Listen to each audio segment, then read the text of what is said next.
दिल्ली की रहने वाली श्रुति शर्मा ने यूपीएससी 2021 में रैंक 1 यानी कि अव्वल पोजीशन हासिल की है। इस वक्त हमारे साथ श्रुति खुद मौजूद है, आइए उनसे बात करते हैं। श्रुति, सबसे पहले तो एबीपी की पूरी टीम की तरफ से जो सभी दर्शक आपको देख रहे हैं बहुत खुश हैं इस खबर को सुन के। आपके चेहरे की भी मुस्कान बता रही है आपकी खुशी। क्या कहेंगे, सिंक इन कर पाए हैं इस फीलिंग को? थैंक यू आप सबकी तरफ से पर हाँ, अभी भी पूरी तरह से सिंक इन नहीं कर पाई है, पर इतने सारे लोगों को दिख रही हैं, फ़ोन आ रहे हैं, तो धीरे धीरे वो थोड़ा बिलीव कर पा रही हूँ, पर अभी भी पूरी तरह से नहीं सिंक इन हो पाया है। कितनी देर हो गई है जब ये अनाउंसमेंट हुआ है और आपने सबसे पहले ये नतीजे किसको बताए हैं? किस तरीके का वो प्रोसेस रहा है? क्योंकि रैंक 1 पोजीशन जब आप देखते हो, क्या फीलिंग होती है? आई थिंक अब तो थोड़ा टाइम हो गया है, मुझे याद नहीं एग्जैक्टली बिकॉज उसके बाद से देखने ऊपर उठने का भी टाइम नहीं मिला है, पर सबसे पहले देखकर मैंने मम्मी और अम्मा को बताई थी जो घर में थे, और फिर वहाँ से पापा को कॉल किया था। उसके बाद तो आई थिंक कॉल करने की ज़रूरत ही नहीं पड़ी थी, उसके बाद खुद ही कॉल इतने आ रहे थे। तो हाँ, काफ़ी एक अनरियल फीलिंग है।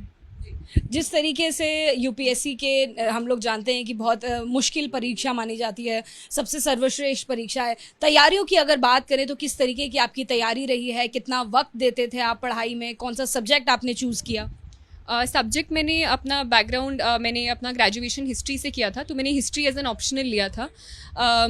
घंटों की बात है या फिर टाइम की बात है तो काफ़ी एक डिमांडिंग एग्ज़ाम तो है, क्योंकि सिलेबस काफ़ी ज़्यादा है, 3 स्टेजेस होते हैं, हर किसी की अलग डिमांड होती है, तो टाइम तो काफ़ी लगता है, पर हर किसी का अपना अपना अलग रहता है। तो कभी मैंने ऐसे घंटे काउंट नहीं करने की कोशिश की, ये कोशिश करती थी कि जब पढ़ रही हूँ तो वो क्वालिटी टाइम हो, कि उसमें टाइम ना वेस्ट हो। तो एक स्ट्रैटेजी बनाना आई थिंक अपने अपने अकॉर्डिंग बहुत इंपॉर्टेंट होता है, जहाँ आप अपने लिए टारगेट सेट करो, एक लिमिट करो मटीरियल को, तो आई थिंक वो ही हेल्प किया मुझे। आप किस तरीके से टारगेट सेट करती थी? क्योंकि हम जानते हैं कि जो लोग इंटरव्यू देख रहे हैं उसमें से कई सारे एस्पायरेंट्स भी हैं, अनफॉर्चुनेटली उसमें वो भी कई सारे लोग हैं जिन्होंने इस बार एग्जाम दिया था। लाखों लोग हैं जो ये एग्जाम देते हैं, क्लियर नहीं कर पाए थे। तो क्या कुछ वो टिप्स हैं, क्या कुछ वो स्ट्रैटेजीज हैं जो आपके लिए फेवर में काम करी? आई थिंक क्योंकि मटेरियल बहुत ज़्यादा अवेलेबल है इस समय मार्केट में यूपीएससी का, तो मटेरियल को चूज़ करना सबसे ज़्यादा इंपॉर्टेंट हो जाता है। तो apart from the basic books जो कि ऑलरेडी लोगों को पता होती हैं कि इस सब्जेक्ट में उसके अलावा मैं सिर्फ अपने नोट्स पर ज़्यादा फोकस करती थी रादर देन कोई बहुत स्पेसिफिक मटेरियल। तो करंट अफेयर्स की भी मैं न्यूज़पेपर में बेस्ड सब्जेक्ट जो आपका वो है सिलेबस है, तो सिलेबस के अकॉर्डिंग जो कीवर्ड्स हैं उसके अंडर में अपने नोट्स बनाती रहती थी और उसको ऐड ऑन करती रहती थी ऑन अ डेली बेसिस अपना। तो वो आई थिंक मेरे को आंसर राइटिंग में काफ़ी हेल्प किया in terms of providing an edge, in terms of a better answer. तो आई थिंक ऑप्शनल में भी, जो कि मेरा हिस्ट्री था, और करंट अफेयर्स में I use my own notes which I think helped. Shruti, ये आपका कौन सा अटेम्प्ट था? ये मेरा सेकेंड अटेम्प्ट था। पहले अटेम्प्ट में आप कहाँ तक पहुंचे थे और वो कौन सी गलतियां थी इस बार आपने गौर किया और इस बार वो गलतियां दोबारा नहीं होने दी? पहले अटेम्प्ट में आई थिंक सबसे बड़ी जो मेरी गलती थी वो फॉर्म फिलिंग में कहीं रह गई थी। एक अनफोर्स्ड एरर की वजह से मेरा जो मीडियम था मीन्स एग्जामिनेशन का, वो इंग्लिश से हिंदी हो गया था। तो मुझे वो अराउंड 7 पेपर्स हिंदी में लिखने पड़े थे 3-3 घंटे के। तो वो एक मेजर इशू था, जिसकी वजह से मैं 1 मार्क से रह गई थी इंटरव्यू कॉल के लिए। केवल 1 नंबर से रह गए थे? रह गई थी, तो इसलिए मुझे लगा कि आई थिंक अगर मैं इंग्लिश में करूंगी इस बार और थोड़ा अच्छे से करूंगी तो उम्मीद है कि एक अच्छी रैंक इस बार आ पाए। इंटरव्यू आपका कैसा गया था? इंटरव्यू एक्चुअली मुझे लगा था अच्छा जाएगा, मॉक्स भी अच्छे जा रहे थे, पर मैं इंटरव्यू के बाद इतनी खुश नहीं थी, और मेरे कुछ दोस्त और मम्मी पापा आए थे, तो मैं आकर इनफैक्ट रो दी थी इंटरव्यू के बाद। इतना ऐसे क्या सवाल आपसे पूछ लिए गए थे? मुझे लगा था कि थोड़ा फैक्चुअल बेस्ड हो गया था, मुझे थोड़ा कॉन्वर्सेशनल चाहिए था, तो इस मुझे मतलब वो मैं थोड़ा सेल्फ क्रिटिकल भी आई थिंक ज़्यादा हो गई थी, और मुझे उम्मीदें शायद ज़्यादा थी। पर ये तो बाद में पता चलेगा कि कितने मार्क्स आए इंटरव्यू में, पर मैं इंटरव्यू के बाद थोड़ी मैं एप्रीहेंसिव थी कि शायद वो थोड़ा पुल डाउन। एक आध अगर सवाल आप बता दें हमें, क्या पूछे गए थे इंटरव्यू में? इंटरव्यू में काफ़ी कुछ ऐसे पूछा गया था, हिस्ट्री स्पेसिफिक चीज़ें पूछी गई थी। चंपारण सत्याग्रह है, लॉर्ड मेयो का असैसिनेशन के बारे में पूछा गया था। उसके अलावा गवर्नेंस के बारे में क्वेश्चंस पूछे गए थे। मेरे स्कूल के बारे में, सरदार पटेल विद्यालय, उसके बारे में क्वेश्चंस पूछे गए थे। आपकी जो स्कूलिंग है वो भी दिल्ली में हुई है, आपका जो कॉलेज रहा है वो LSR रहा है, सेंट स्टीफेंस रहा है, यानी जितने भी टॉप कॉलेजेस हैं वहाँ से आपने पढ़ाई करी है। बचपन से हम ये माने कि आप A1 स्टूडेंट रहे हैं, हमेशा से स्कोर आपका 90+ रहा है? थैंकफुली आई मीन एक ऐसा इन्वायरमेंट हमेशा एक बहुत एक मेजर फैक्टर होता है आपका परफॉर्मेंस के लिए। तो आई थिंक शुरू से ही पेरेंट्स का वो, और मैं प्रिविलेज थी कि मैं दिल्ली में अच्छे स्कूल में गई, तो वो एक हेल्प किया एक अच्छे कॉलेज में घुसने में। तो वो एक कंटिन्यूस प्रोसेस होता है, तो हर चीज़ उसके अंदर एक मैटर करती है, ना कि सिर्फ मेरिट। तो यानी परिवार का भी एक बहुत बड़ा रोल होता है, जिस तरीके से अपब्रिंगिंग के साथ साथ जिस तरीके से पढ़ाई को टाइम दिया जाता है बचपन से। किस तरीके का आपका घर का एनवायरनमेंट रहा है, कैसे पढ़ाई को टाइम देते थे, माँ बाप कितनी मदद करते थे, क्या वो कभी स्ट्रिक्ट रहते थे कि श्रुति अब आपको पढ़ाई करनी है, ऐसा कभी हुआ? मम्मी तो शुरू से काफ़ी स्ट्रिक्ट रहती थी, तो वो आई थिंक एक मेजर फैक्टर रहा था। हमारे को थोड़ा शुरू में टाइम भी फिक्स्ड होता था कि आधे घंटे से ज़्यादा नहीं देखना है टीवी, और ये है वो। तो शुरू से वो एक एनवायरनमेंट रहा है जिसने थोड़ा शेप किया वो एक पढ़ने के एनवायरनमेंट को। अब यूपीएससी की तैयारी जब आपकी करीबन 2 साल से, हम मान सकते हैं कि आपने 2 अटेम्प्ट्स अभी दिए हैं, तो 2 साल से आप करीबन यूपीएससी की तैयारी करें, तो इस दौरान अपने आप को क्या सोशल मीडिया से दूर रखते हैं, या फिर सोशल मीडिया के लिए भी जगह बनाते हैं, बाहर घूमने फिरने के लिए भी जगह बनाते हैं? क्या टाइम ऐसे बैलेंस हो पाता है?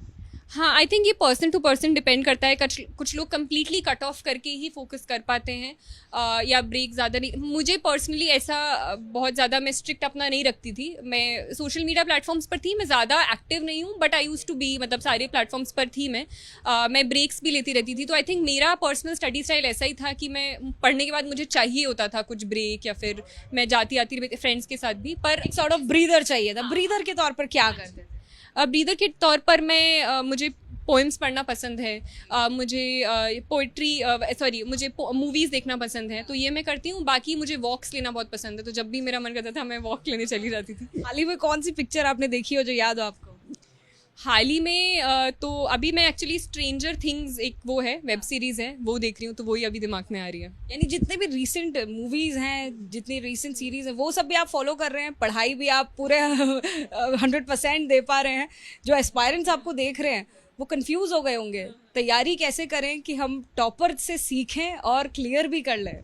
नहीं, ये वाली जो चीज़ें मैं देख रही हूँ वो इसलिए देख पा रही हूँ क्योंकि अभी इंटरव्यू खत्म हुआ था और थोड़ा एक ब्रीदर था। अगर आप कंटिन्यूस लेवल पर अब सीरीज़ को फॉलो करोगे तो ऑब्वियसली आप सीरियसली नहीं पढ़ पाओगे। तो प्री के पहले, मेन से पहले वो कम्प्लीटली वो एक कट ऑफ होता था, आपके पास टाइम भी नहीं होता ये सारी चीज़ें देखने का। ये मैं अभी इसलिए बोल रही हूँ क्योंकि अभी इंटरव्यू खत्म हुआ है और वो सारी चीज़ें, इसलिए मैं इन सीरीज़ को फॉलो कर पा रही हूँ। अगर हम आपकी दिनचर्या की बात कर लें, आपके एक टाइम टेबल की बात कर लें, तो उस बारे में क्या कुछ बता सकते हैं? क्या जल्दी उठना होता है?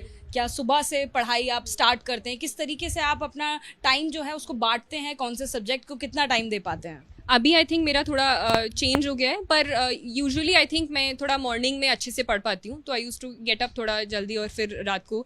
पर कई बार वो चेंज भी हो जाता है, तो इतना ज़्यादा फोर्स नहीं करना चाहिए कि नहीं 4 बजे उठ के ही पढ़ना है। कुछ लोग रात को ही अच्छा पढ़ते हैं, पर एक ये है कि एक फिक्स्ड टाइम टेबल कुछ आपको बना लेना चाहिए कि अच्छा इस समय लाइब्रेरी जाएंगे, इस समय फिर ये करेंगे, तो आई थिंक वो थोड़ा हेल्प करता है। बहुत ही हैफिजार्ड होता है तो नहीं हेल्प करता, जो भी आपका पर्सनली हेल्प करे। हॉबी के तौर पे क्या कुछ फॉलो करते हैं? क्या पेंटिंग, सिंगिंग, मूवीज देखना, फ्रेंड्स के साथ जाना, क्या हॉबीज आप परस्यू करते हैं? हाँ, तो वही रीडिंग और मूवीज़ देखना, बाहर जाना, फ्रेंड्स, वही नॉर्मल वाली चीज़ें। अब आप क्या करने वाले हैं जब इतनी बड़ी पोजीशन आपको मिल गई है? हाँ, मुझे अब बस ये थोड़ा काफ़ी रिलीफ है, तो वही आई थिंक कहीं घूमने जाने का I would like to prefer. कहीं फैमिली के साथ जाएंगे? फैमिली के साथ या अकेले या फ्रेंड्स के साथ। पापा अभी आपके घर पे नहीं है, आपने ये जानकारी उनको फ़ोन पर दी, तो फ़ोन पर क्या रिएक्शन था उनका? फ़ोन पर वो काफ़ी इमोशनल हो गए थे, खुश थे, बहुत ज़्यादा खुशी से। तो आई थिंक अब वो आ भी रहे हैं, रास्ते में हैं, तो हाँ काफ़ी खुश थे। हाँ जी। पेंटिंग तो नहीं है, ये किसी ने मुझे गिफ्ट किया था और ये मेरी बचपन की फ़ोटो है। तो देखिए, हमने बात करी श्रुति शर्मा से, जो कि यूपीएससी 2021 की रैंक होल्डर हैं। फर्स्ट रैंक उनको हासिल हुई है। सभी सब्जेक्ट्स को बैलेंस करना, यानी कि कोई किसी तरीके से जो तैयारियां हैं उसमें कोई खामी ना रहे, इसलिए सभी सब्जेक्ट्स को पूरी तरीके से बैलेंस करती रही हैं। अपनी हॉबी को भी फॉलो करती रही हैं और फिलहाल इस फीलिंग को सिंक कर रही हैं। अपने पेरेंट्स को बता दिया है और पेरेंट्स उनके भावुक हैं और इस पल को फिलहाल एंजॉय कर रहे हैं। कैमरा पर्सन मनोज त्रिपाठी के साथ जातिका सिंह, एबीपी न्यूज़, दिल्ली।